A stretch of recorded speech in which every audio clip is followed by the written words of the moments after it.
Good afternoon.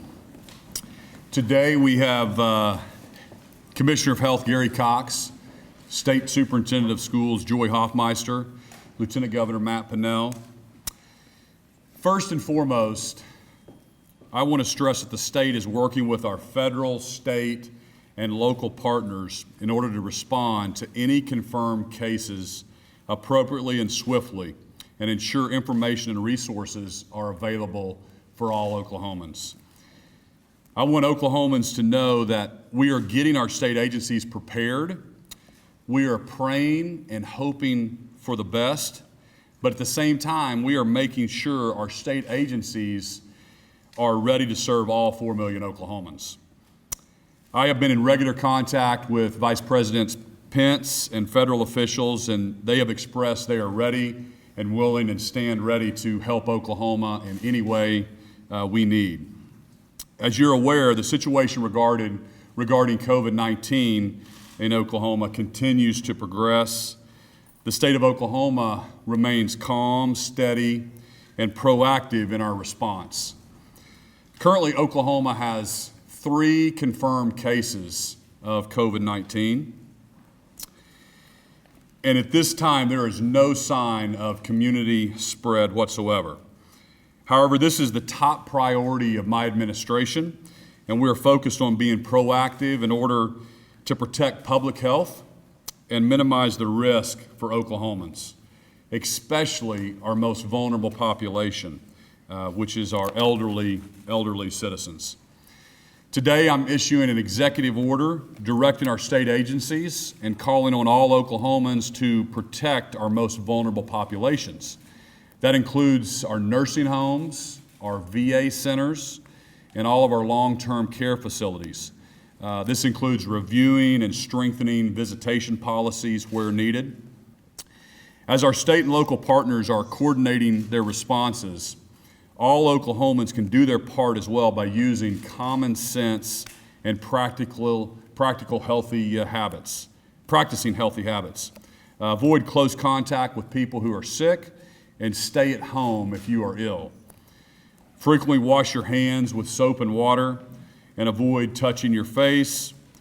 Finally, we are working with our schools all across our state to evaluate the developing situation on a day-by-day basis. We want to stress that at this time it is important we remain calm and be judicious in decisions to close schools and business. It is the state's recommendation that schools remain open. The State Department of Health is committed to providing guidance to our local school districts so they can make the best decisions for their local communities. Strong partnerships continue to remain important, and we need the help of our community leaders, our neighbors, and our partners in the media to make sure Oklahomans understand the latest updates and facts. So now I want to turn it over to Commissioner Cox to give a few updates. Thank you, Governor Stitt. At this time in Oklahoma, we have 3 cases of COVID-19. The 2 additional presumptive test results from the Utah Jazz players will be included in the state of Utah's COVID-19 numbers. The Oklahoma State Department of Health Public Health Laboratory received a specimen for testing yesterday, Wednesday afternoon, related to a Utah Jazz player who was in Oklahoma City. We quickly received a presumptive positive test result at about 6:45 last evening, just a few minutes before the game with the Oklahoma City Thunder. A team of nurses, epidemiologists, and physicians worked with game officials to test all the Jazz players, the team personnel, Utah area reporters, and other staff. 58 specimens were collected and tested overnight. We got the results very early this morning. The Jazz players will be followed by the Utah State Health Department upon their return. I'd like to say that I'm very proud of the Oklahoma City County Health Department staff, their nurses and epidemiologists, the State Health Department nurses, epidemiologists, and lab officials, University of Oklahoma infectious disease physicians, and others, as well as our laboratory, because they had an efficient and were dedicated to swift testing process to ensure that we can provide accurate information at the very soonest time that's possible. As a reminder to all who attended the game last night, you are not at risk. If there are concerns, we encourage individuals to contact their healthcare provider or local health department for guidance. We continue to monitor the situation closely while working with team officials, with staff at Chesapeake, and with other health officials in the state. Our goal is to keep Oklahomans as healthy as possible during this health crisis, and we're encouraging everyone to adhere to preventive measures that we all know about, such as hand washing, avoiding those who are sick. We have protocols in place to protect facilities with high-risk vulnerable populations, and that's a major focus for public health in Oklahoma, such as long-term care centers and nursing homes. Please check our Oklahoma dedicated website on COVID-19 at coronavirus at health.ok.gov. The State Health Department call center is available weekdays from 9 to 7 and from 9 to 3 on Saturday. And that number is 877-215-8336.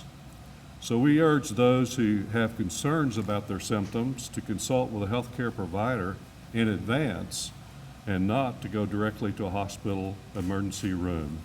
So now we'd like to introduce Superintendent of Schools Joy Hofmeister. Thank you, Governor. Thank you, Commissioner Cox. Nothing is more important than the safety and well-being of our students and their families and those who work in schools to serve them. The State Department of Education has been working with the State of Oklahoma's Department of Health, as well as the Governor's Office and district leaders across the state to ensure that, bottom line, we do the right thing for Oklahomans. With schools on the cusp of spring break, this is a good time for districts to use common sense and take practical steps as students may be traveling. I encourage school districts to follow guidance from the State Department of Health regarding travel for school activities and other events. It's also a good time for school boards to review and plan their plans and policies to make best decisions for students. It goes without saying that we need to underscore that families and students over spring break be cautious and sensible, wash hands and wash them vigorously, practice social distancing, and wipe down surfaces. We truly are all in this together. Our educators care deeply about their students and their families, and I know that their well-being is of paramount importance. Thank you. Question. Commissioner, can I see you to clarify the numbers?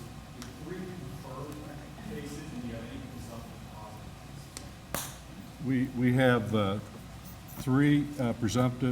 3 confirmed cases, and then there were 2 cases that were from the Utah Jazz players that will be counted as Utah numbers. So we have 5 confirmed cases. Are there any other presumptive positives in the state right now? You saw the airmen and Altus positives. Not sure if that includes, the 5 cases includes that as well. That one is included.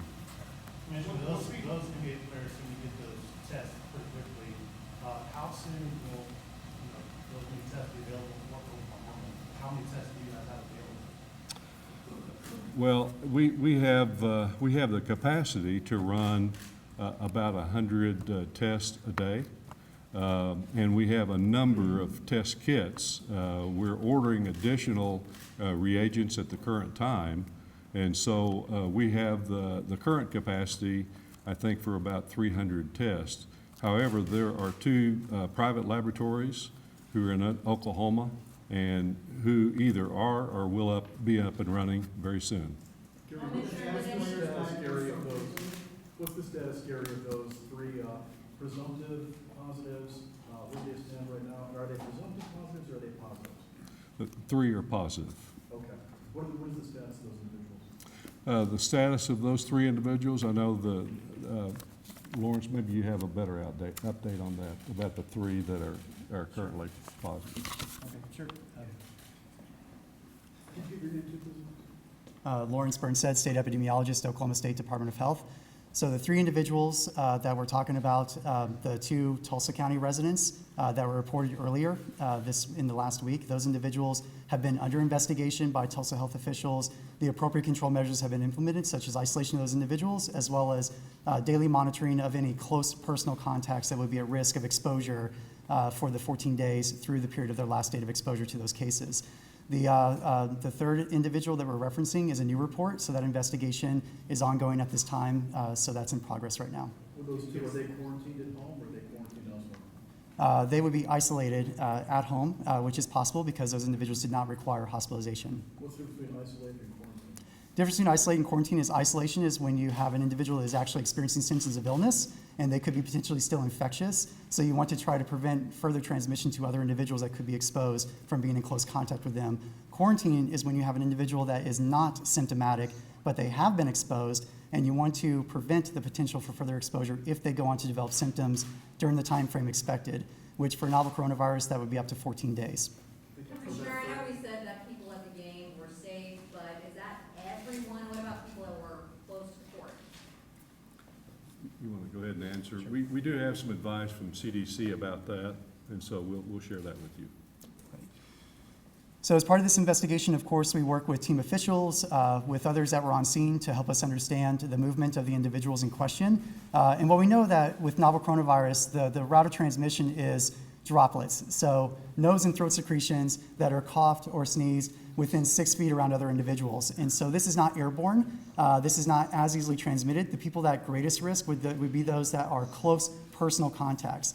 Essentially your household members for the most part and very close acquaintances that spend an abundant amount of time around an individual when they're infectious. So other individuals in the stands, other individuals that might have been working at the game, those individuals are very low risk from discussing the movements of the individuals under investigation. How were the Jazz players diagnosed so quickly? Were they tested and then they came here, or were they express lane here? Or, how did we find out so fast that they were positive? So what happens is, the NBA has policies in place where they have trainers that are to monitor the occurrence of illness for their players and other staff during their travel. When an individual is identified as having acute symptoms of illness, they are to work with both trainers from both teams and work with local physicians for assessment. When there was a suspicion that there could be novel coronavirus based on the symptoms, there was, as Commissioner Cox referenced, specimen collection and then brought directly to our State Public Health Laboratory for testing. Fortunately, we were right at the process of just starting our normal test run for the day, so we can include that specimen and get a result later that early evening. And this is a process that occurs with other specimens. When we have somebody that's identified through a physician that we suspect may have novel coronavirus, we're able to work with our statewide courier system to get that specimen from the hospital to our public health laboratory and put it into the run. Governor Stitt, can you talk about when you can think about closing down schools? You mentioned the state has recommended schools do not shut down. Can you expand on that, please? Yes. The recommendation has been you don't want to close them down too early or too late. You want to try to prevent the spread. So the thought process is if you close them down now, when do they reopen? And so really we're monitoring that very closely. We're as we have community spread, that's when we're going to recommend that we close down the schools. What's being done with the Jazz and how are they being moved out of the state? Your recommendation for large events, people are training for the marathon, et cetera, big community gatherings like that. What's your recommendation in this executive order? So we have not, the executive order doesn't deal with that. We think it is take precaution.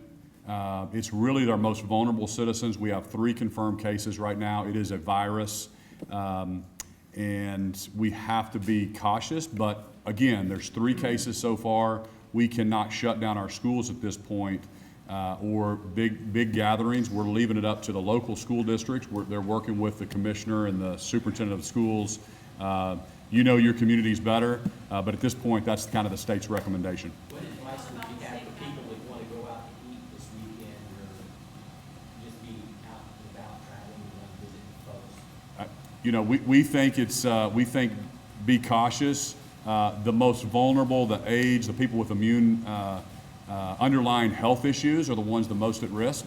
But yes, going out to eat, going about your normal business, we think that we have to just take a deep breath for a second. We're prepared. I wanted Oklahomans to know that we are preparing our state agencies, but we do not want to we do not want to create a panic or overreact in this situation. Is there a plan for the Jazz team to travel back to Utah, and what might that be? You know, I don't know exactly what Utah's, the Jazz's plans are. Should they be consulting with you guys about that? We've been in contact, our epidemiologists have been in contact with them continuously for this whole time, and we're understanding that they either are en route or will be shortly back to their home state. Should they be quarantined? We saw a player walk out of the back of the hotel into a car with a driver, I think like a team of suits or something. Is that something that these players and these teams should be doing appropriately? Well, I think certainly when they get back to their home state, then they'll be picked up by the state health department in Utah, and then they'll have those discussions at that point in time. Do you have any recommendations How for the did you tender? get 58 tests when there's so much struggle to get testing done across the country? How does this one team get 58 tests in less than 24 hours? Yeah. Well, this was after consultation with both our epidemiological staff, with the infectious disease physicians at OU, and this was, we didn't even know exactly what the situation was. Once we got the one positive test, we didn't know, what the extent of that was. So you certainly do want to concentrate on those that had close personal contact with a positive case. In this case, very, very close contact as far as traveling and things of that nature.